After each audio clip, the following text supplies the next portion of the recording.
Hello and welcome to PTV World. I'm your host Sana Maqbool with you in the debate. In our show today, we will be taking a look at two very important stories and two very important relations for Pakistan as well. In our first segment, we will be covering our relationships with the United States and how we look forward towards re-engagement with the United States. This has been the objective of the new government, with a special focus on rebuilding our ties, since of course the previous Prime Minister had brought about the issue of the so-called controversy of regime change, which the US and our institutions have denied repeatedly. The same has been also stated by Donald Bloom, who has taken charge as the ambassador of the United States to Pakistan.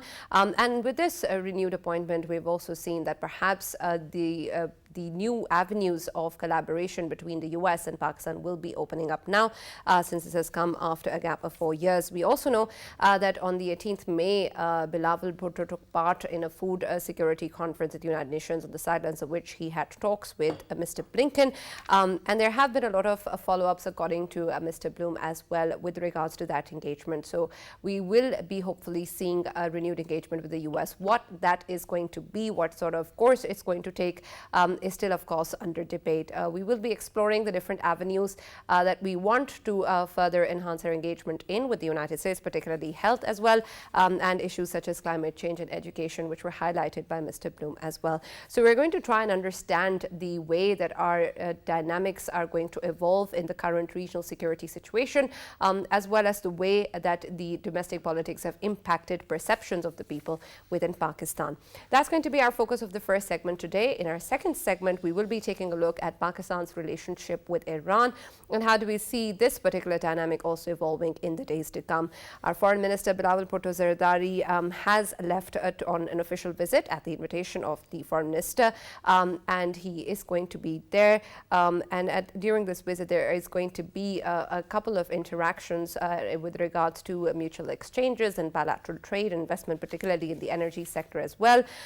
In a joint presser as well, the Foreign Minister spoke about different avenues that were discussed between his meeting with his counterpart, including that of the issue of Islamophobia and the recent derogatory remarks by the BJP leaders in India against the Holy Prophet, peace be upon him.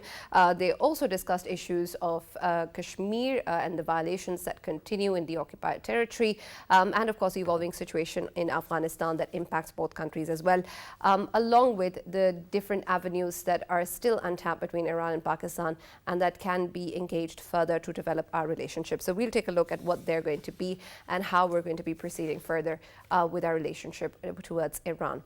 These are going to be our two segments in the show today, and for this and more, I've been joined in the studios, as always, by Farrukh Pitafi and Raja Faisal. And for our first segment regarding our relationship with the United States, we've been joined by a regular on our show, Mr. Michael Kugelman, Senior Associate for South Asia at Wilson Center, who's joined us after a while. Good to see you, Michael. Thank you for being a part of the debate. We're going to start talking about, first of all, where are we starting right now with our relationship with the U.S.? Of course, the most recent hit that this relationship has taken is with regards to the controversy with reference to regime change that has been given by the previous leadership in power. But we have, of course, seen that the new government has a different focus, and perhaps the United States also has a different focus. Donald Bloom, in a recent interview, also said that they're going to move beyond regime change and be able to interact with not just the government, but also a more holistic interaction with the civil society as well, the youth and businessmen in Pakistan. How do you see this two-way communication and moving forward? How do you think that this particular strain that currently exists on the relationship is going to be removed? Well, first of all, thank you. It's good to be back with you all. I think to start with the positives, indeed, as you had noted before, we have a new ambassador in Islamabad. This is the first time since Ambassador David Hale ended his term several years ago that there's been a full official U.S. ambassador in Islamabad. And that's key for bureaucratic reasons and certainly for diplomatic reasons as well, to have a full-fledged ambassador on the ground engaging with counterparts in Pakistan. That's critical. And I think that Ambassador Bloom has really struck the right note in his initial messaging. He posted a very conciliatory message on Twitter soon after he arrived in Islamabad, and it does seem that he is genuinely interested in engaging not only with Pakistani officials, but with common Pakistanis outside of government. And that brings to mind some of the public diplomacy efforts that some of the previous U.S. ambassadors to Pakistan, such as in particular Cameron Munter had made, and make an effort to really show that they appreciate Pakistan and its people. This is very important for public diplomacy, and especially given the tensions that have been in the relationship for the reasons that you mentioned because of the conspiracy allegations.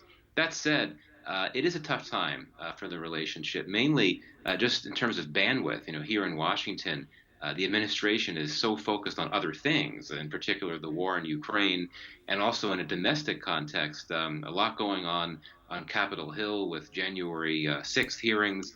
There appears to be a newfound focus, or not newfound, but a redoubled focus on legislation on gun violence. So President Biden and the White House are going to be focused on some really big issues. And in that context, the relationship with Pakistan is just not going to be a top priority issue. But that said, for those that are focused on the relationship, I think that there is an opportunity with a new government now in place in Pakistan, which has indicated its interest in working with the U.S.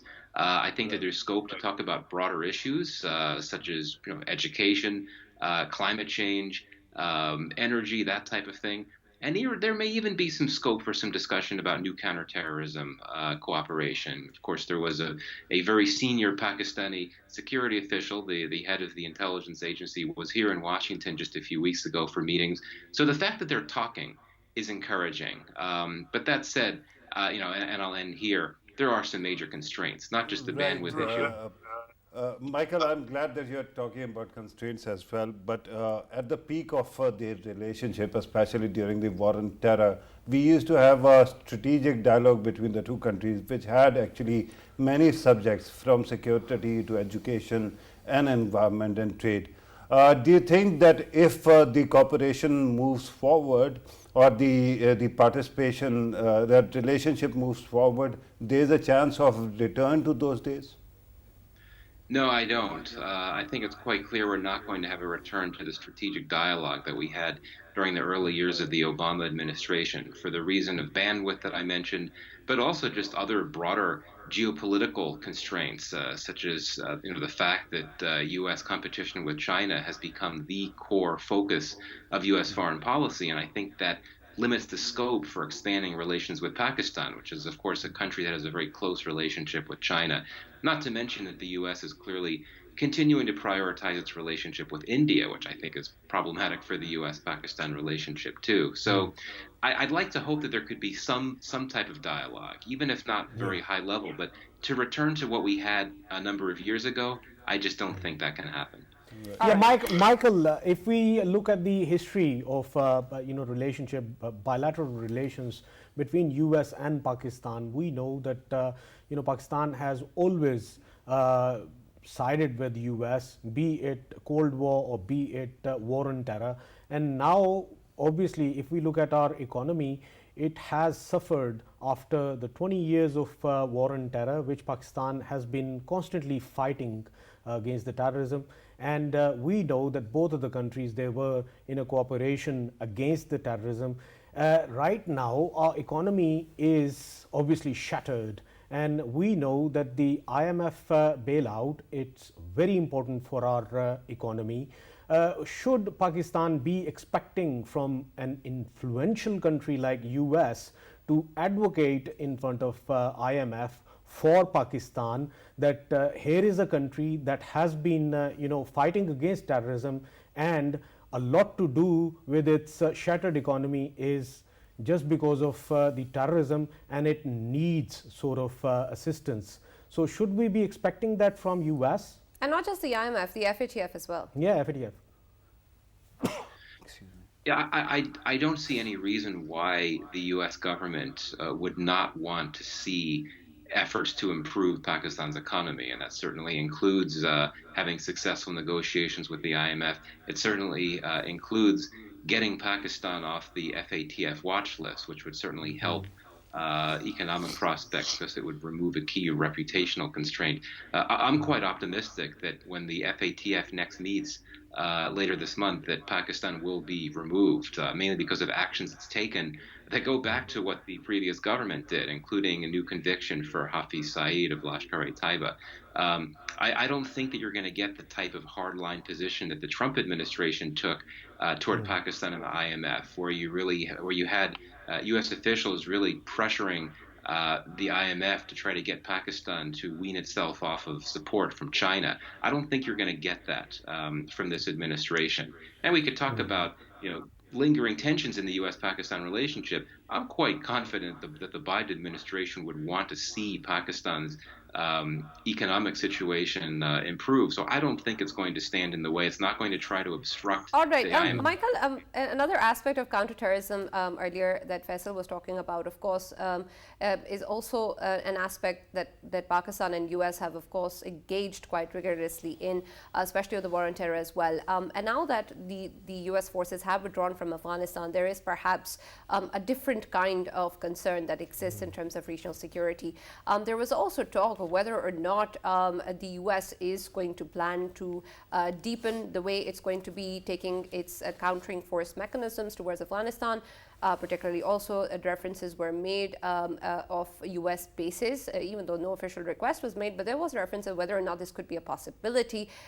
Eventually, in our relationship, do you think that this is something that can be talked about, can be asked of Pakistan in terms of its support? What is the extent of counterterrorism support that will be expected from the US side, from Pakistan?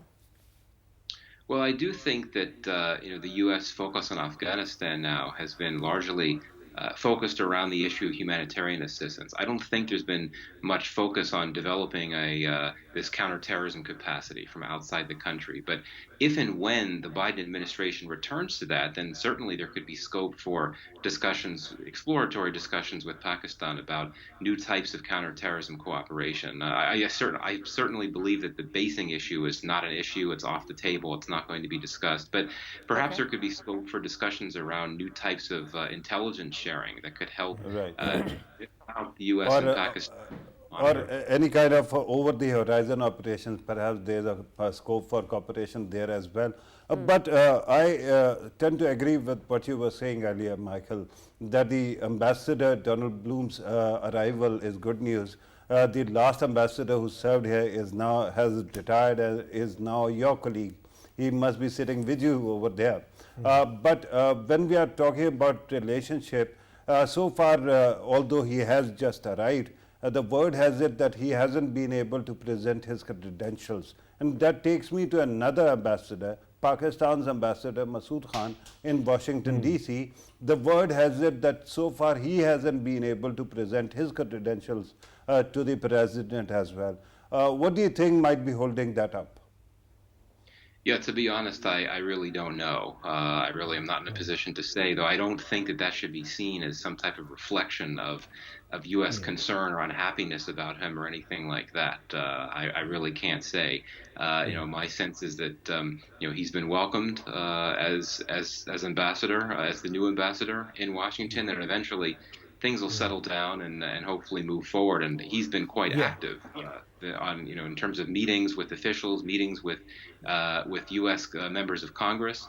So he's been doing his job, and he seems to be doing it well. So I'm not too concerned about that delay with that issue that you mentioned. Michael, coming back to economy, if we talk about CPEC, it's an excellent opportunity, economic opportunity for all of the countries. And I just wondering, as we have special economic zones, Pakistan has created them. And of course, Pakistan is offering to all of the countries, including US, that if the businessmen from there, they want to invest in Pakistan in special economic zones of CPEC, would it be possible in coming future that we will be seeing some investors from US investing in Pakistan, especially in CPEC? Yeah, it's a good question indeed. If you want to talk about prospects for U.S. investment in CPEC, it would have to be from the private sector, not from the U.S. government. It's not going to happen.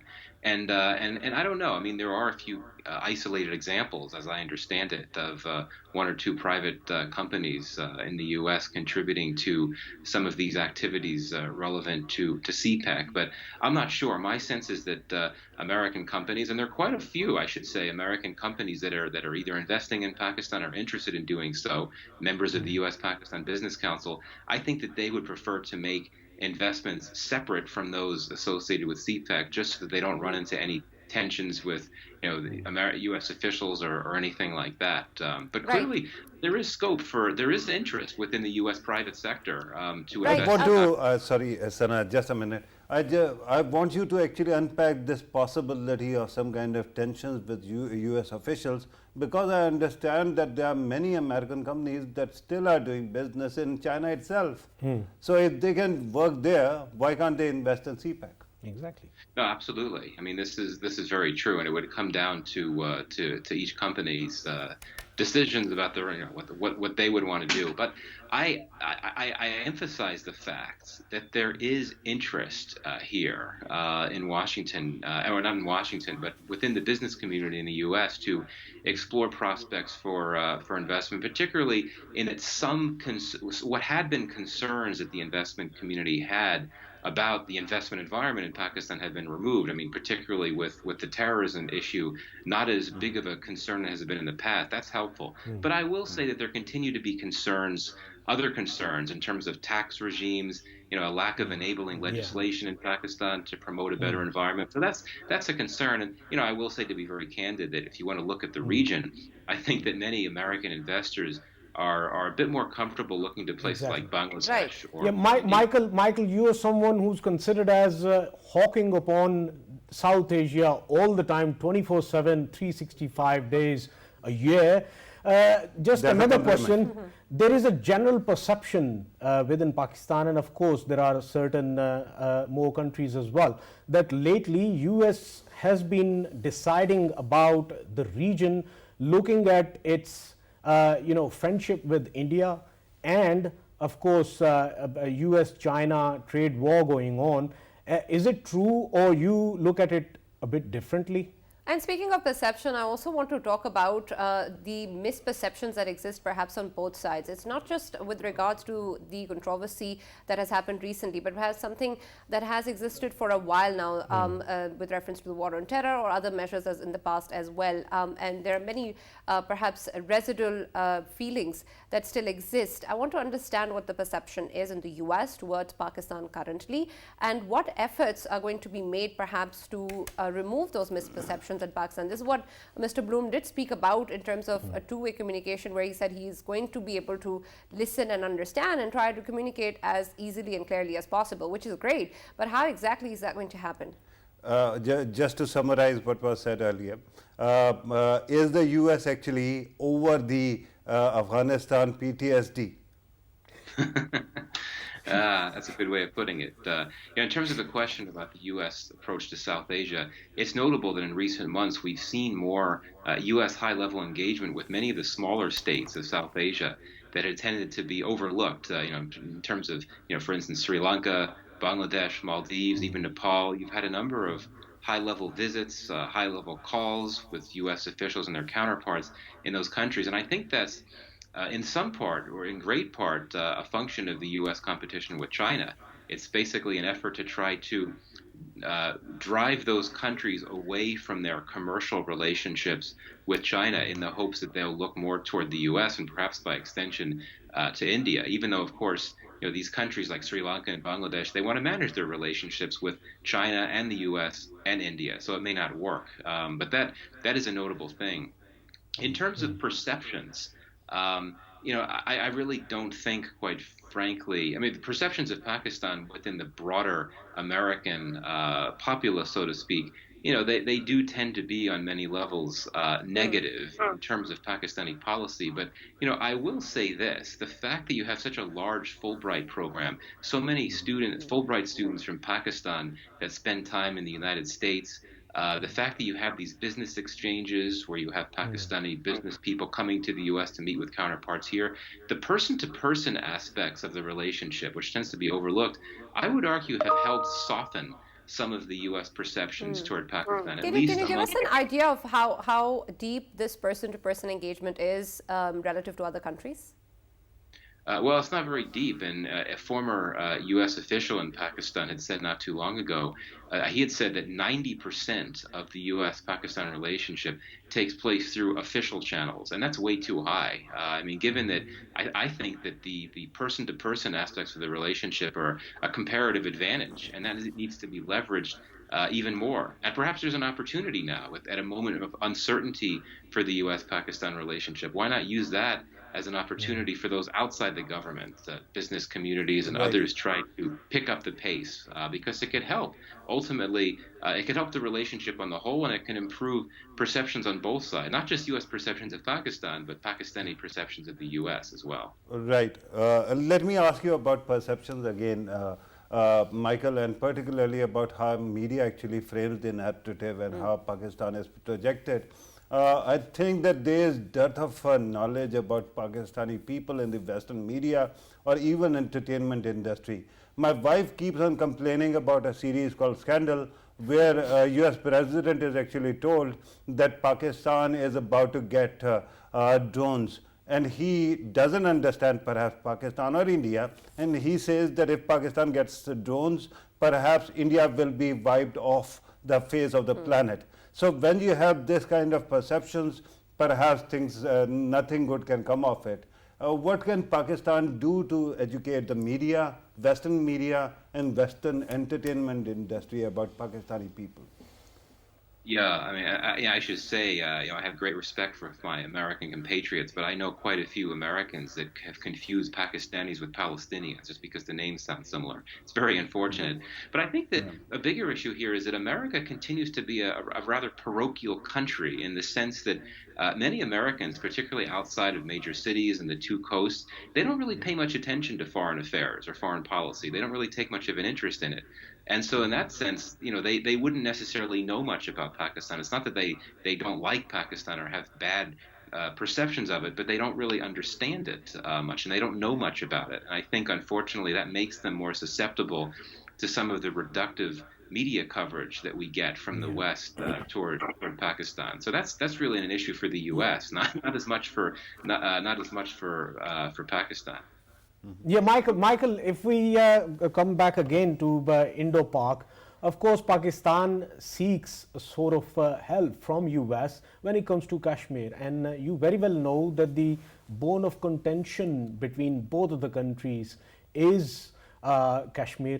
Don't you think that the current setup, the Biden setup, needs to sort of, plan something that can engage both of the countries, come back to the table, dialogue over different things, including Kashmir?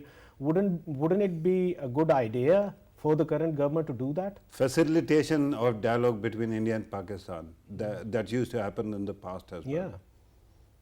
Yeah, no, absolutely. I mean, sort of a bipartisan support here in Washington for there being a workable relationship between India and Pakistan. So, indeed, I mean, this administration would certainly support dialogue, not necessarily one built around Kashmir. I think that the administration, because of the dynamic of its relationship with India, would not want to put itself in that position where it's calling for India to discuss Kashmir because it knows India wouldn't be receptive to that.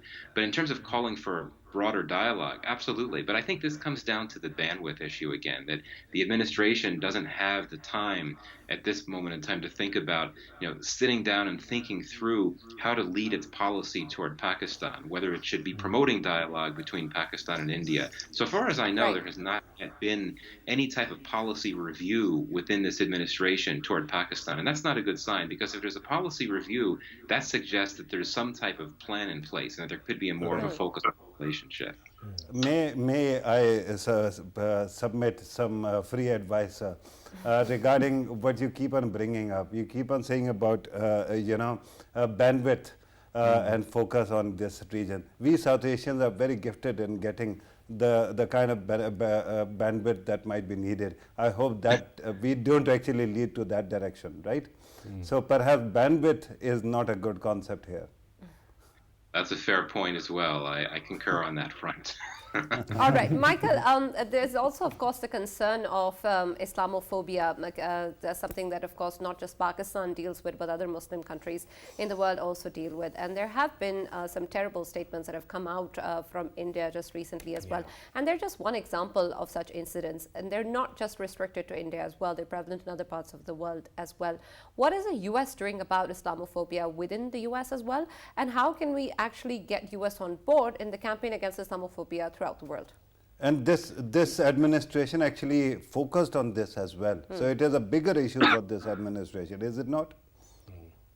You're right. It should be a focus. I mean, in line with this administration's claim that it's going to promote, rights and democracy and all that. I mean, Islamophobia should be within that broader context. I have not seen much on that. I mean, I don't think there was a U.S. reaction to the terrible comments made by those senior BJP leaders in India. But clearly, I would think that this administration would want to be a part of some type of effort to counter Islamophobia, but I just don't know if it has made any type of concerted efforts on that.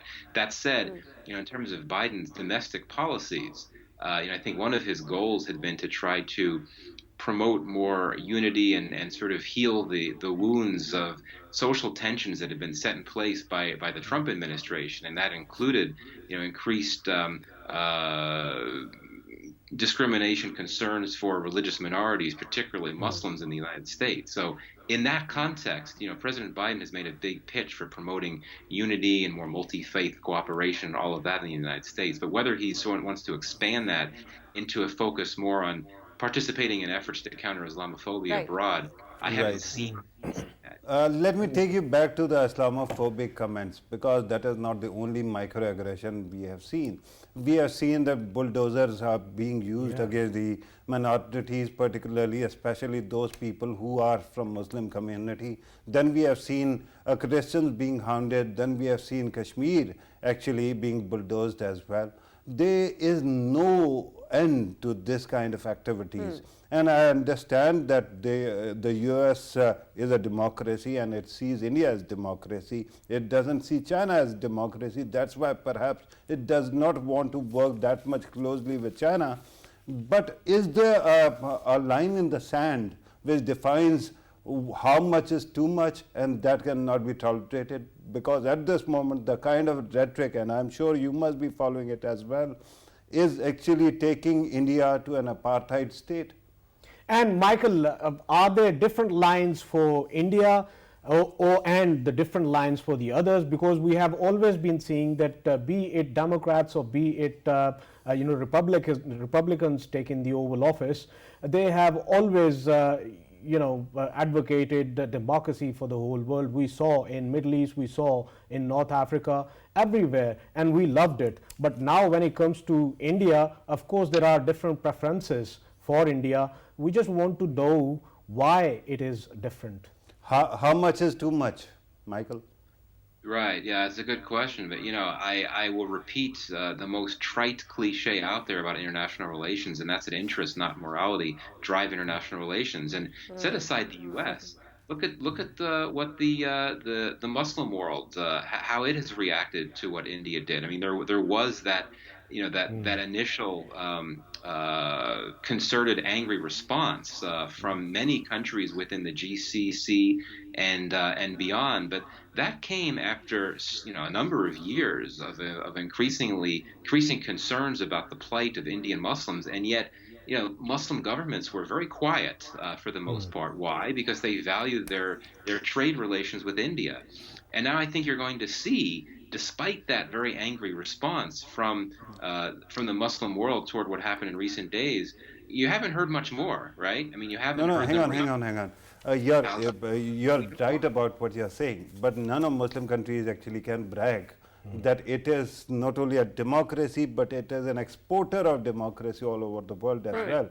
There is a very crucial distinction here, right? Islamic countries not acting on Islamic impulse is one thing.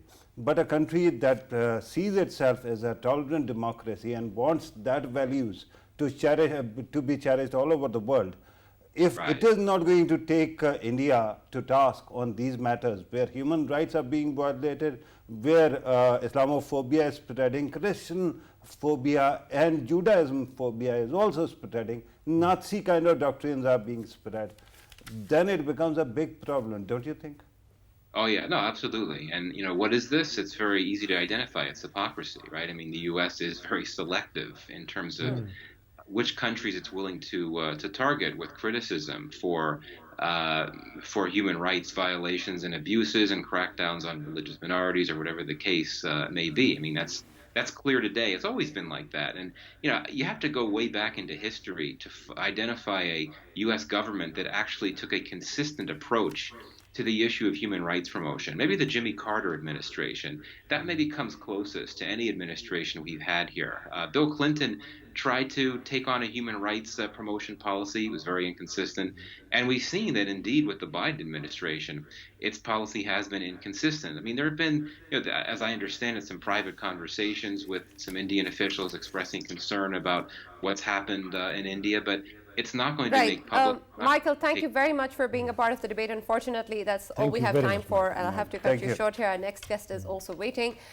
In our second segment of the show today, we will be taking a look at our relationship with Iran. In the joint presser that has come out from the foreign minister's meeting with his counterpart, they have talked about various issues which are not only restricted to regional security situation, including that of Kashmir and Afghanistan, but also issues such as Islamophobia, like we were discussing earlier, and then, of course, increasing our bilateral trade and investment. And so we're going to be trying to explore the dynamics and the evolving situation and how we're going to be able to proceed towards a more fruitful relationship with Iran. We have with us online former Ambassador Mr. Asif Durrani. Thank you very much, Mr. Asif, for being a part of the debate. Of course, this visit of the foreign minister and his meeting with his Iranian counterpart is important in terms of the developing relationship with Iran. But of course, we have seen our ups and downs with this relationship as well, and we want to be able to engage perhaps more holistically with Iran on various levels. How do you see this particular visit? Do you think that this is going to pave the way towards more meaningful engagement with Iran, towards further cooperations on issues of regional security? And how exactly do you assess the situation in the coming days? Well, I think Bilawal Bhutto Zardari's maiden visit to Iran, ever since he took over, I think it is significant. And normally there is a tradition between the two countries. Whenever the new foreign minister takes over, they visit each other.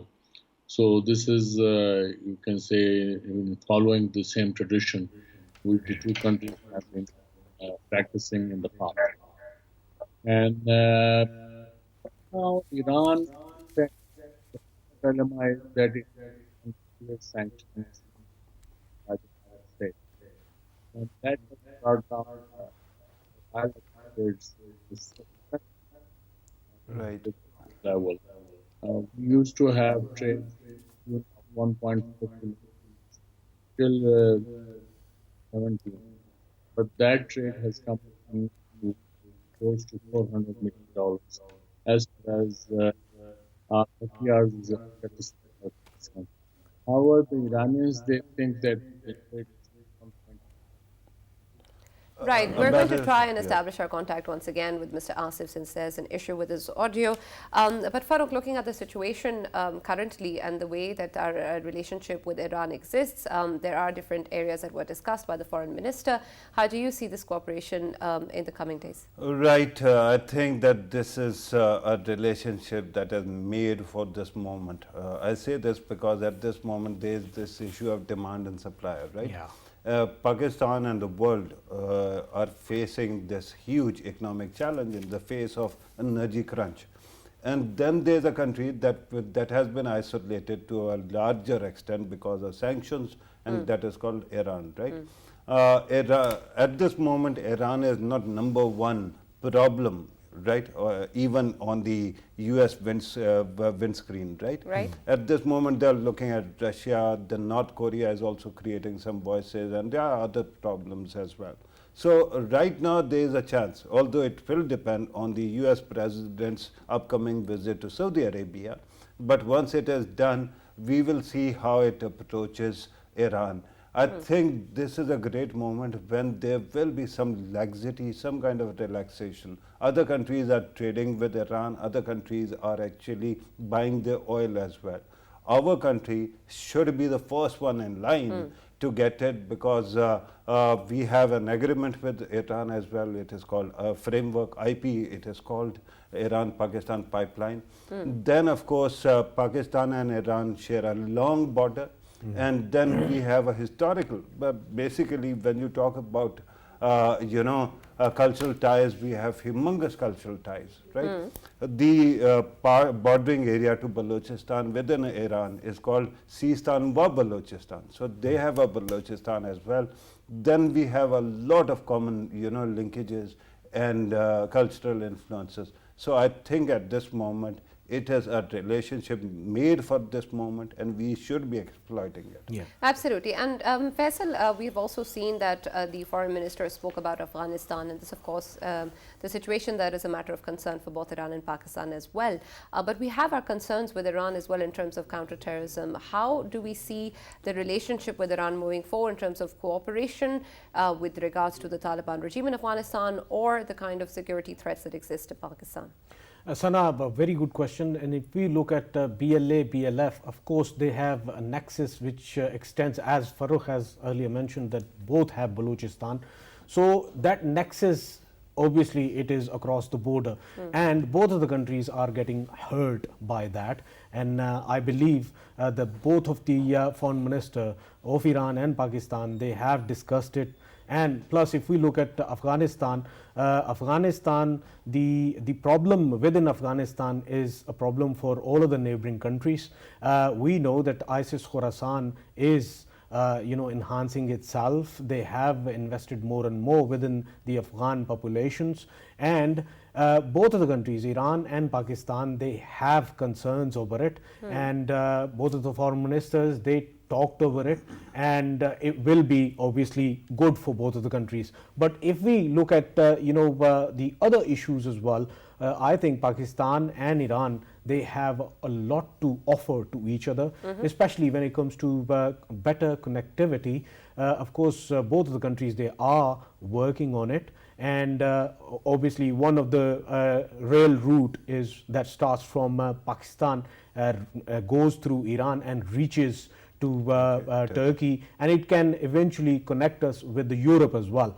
So I think it's a very good choice. Plus, if we look at CPAC, Gwadar can be attached to Chabahar, and both of the countries, they can enhance their trade within.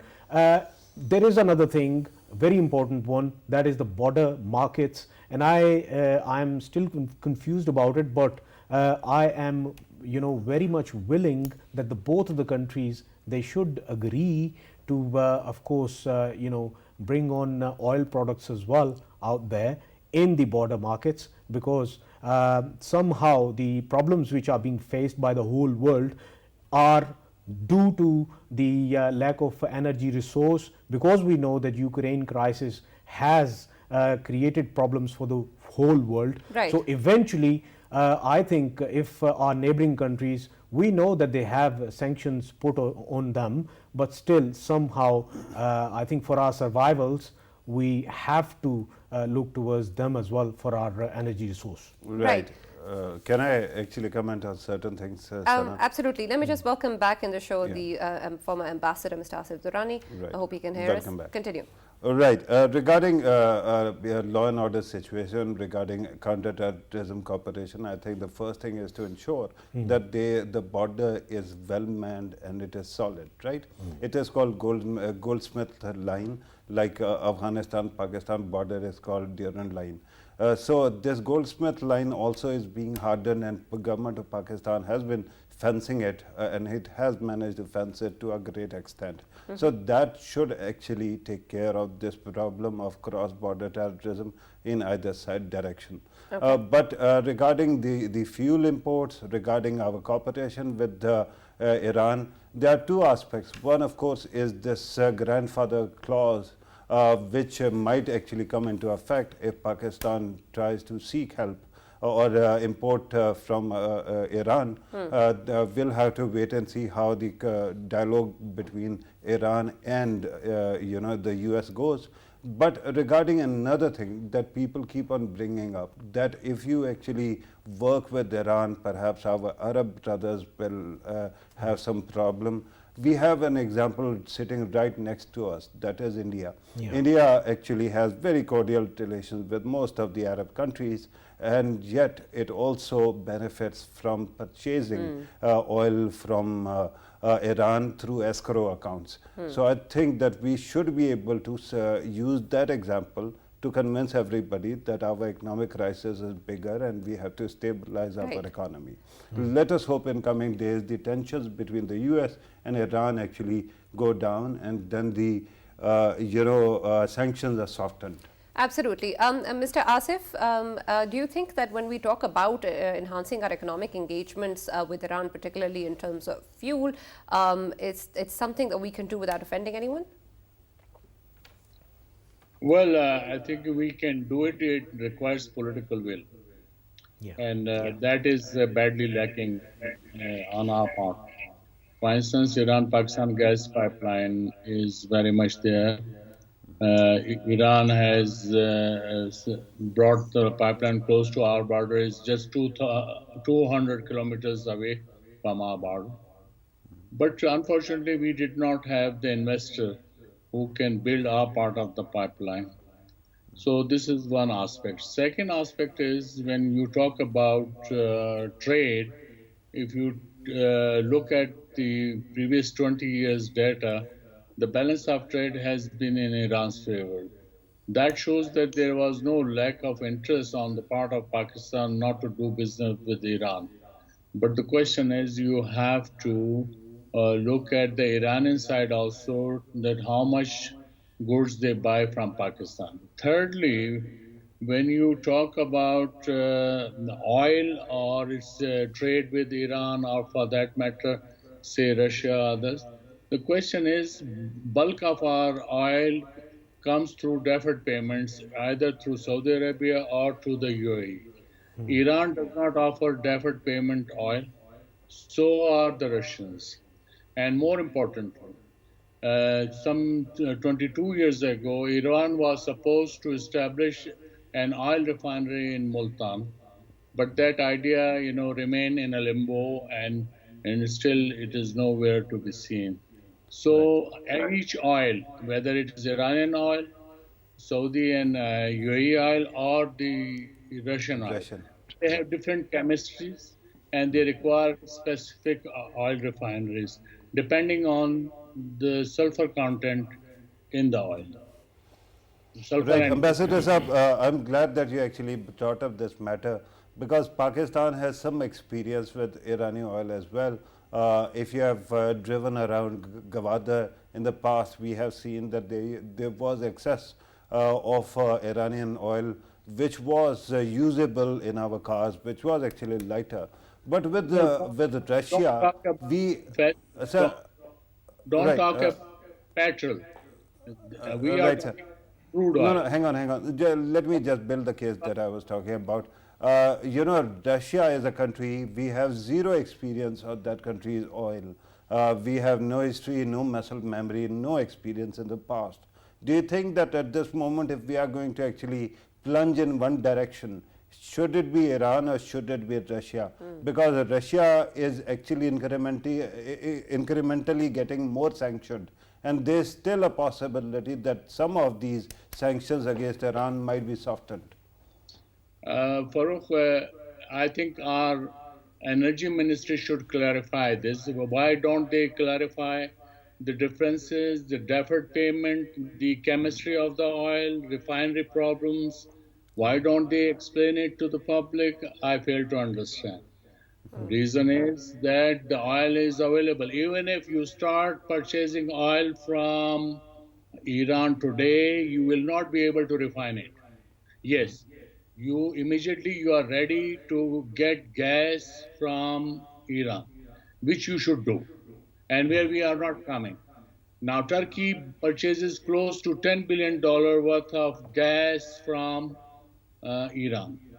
Despite that, American sanctions are there, threat of American sanctions. But since our people, they get weak knees, and so therefore they, don't go there.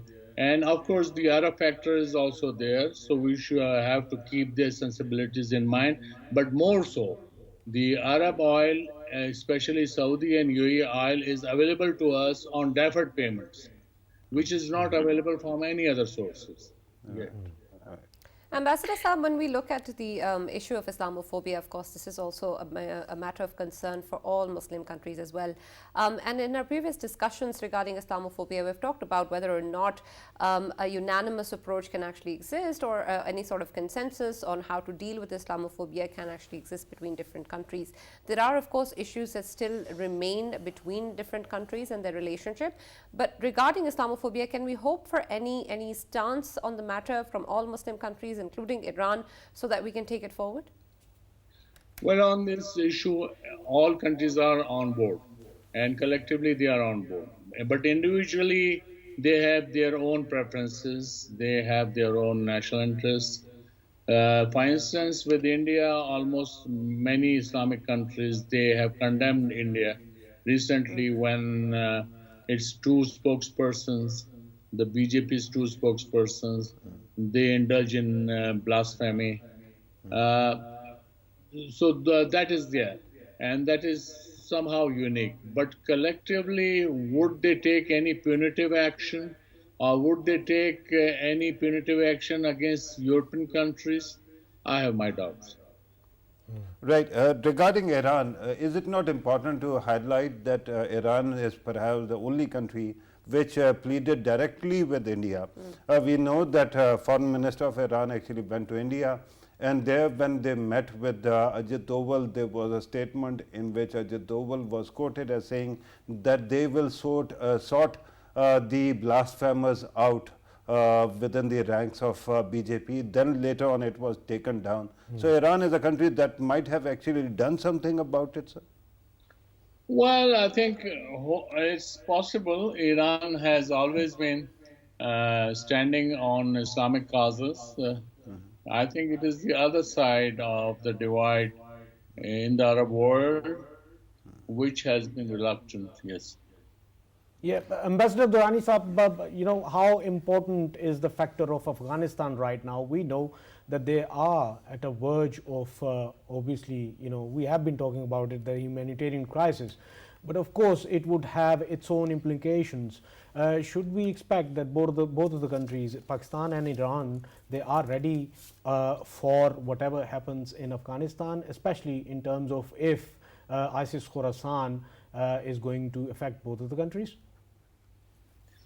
I think both Iran and Pakistan, they are almost on the same page as far as stability in Afghanistan is concerned. Rather, we should go one step ahead, that all immediate neighbors of Afghanistan, they are on one page, and they have decided not to recognize the Taliban regime till the time appropriate measures are taken by the Taliban. So I think this is a positive development, and which is why that Thank you very much, Mr. Asif Durrani. Thank you very much for joining us. Unfortunately, that's all we had time for. Farrukh, your one-liner as requested. We have been talking about politics of the Iranian, you know, government and all, and that has been a subject of huge controversy and debate. I understand that, but if you have ever known an Iranian friend, I have many. And I tell you, beautiful people, and they have been through hell. Let us hope in coming days Pakistan can also help them ease their pain, because sanctions always bring in a lot of pain for the common man on the street. Absolutely. That should not be there. Our hearts are with our Iranian brothers and sisters. We have deep historic ties with Iran, and we really hope that our relationship with Iran not only strengthens but also continues to grow in various fields, not just in terms of the regional security and development, but of course our bilateral trade investment, as well as particularly in the energy sector. That's all we have from the debate. We'll see you tomorrow.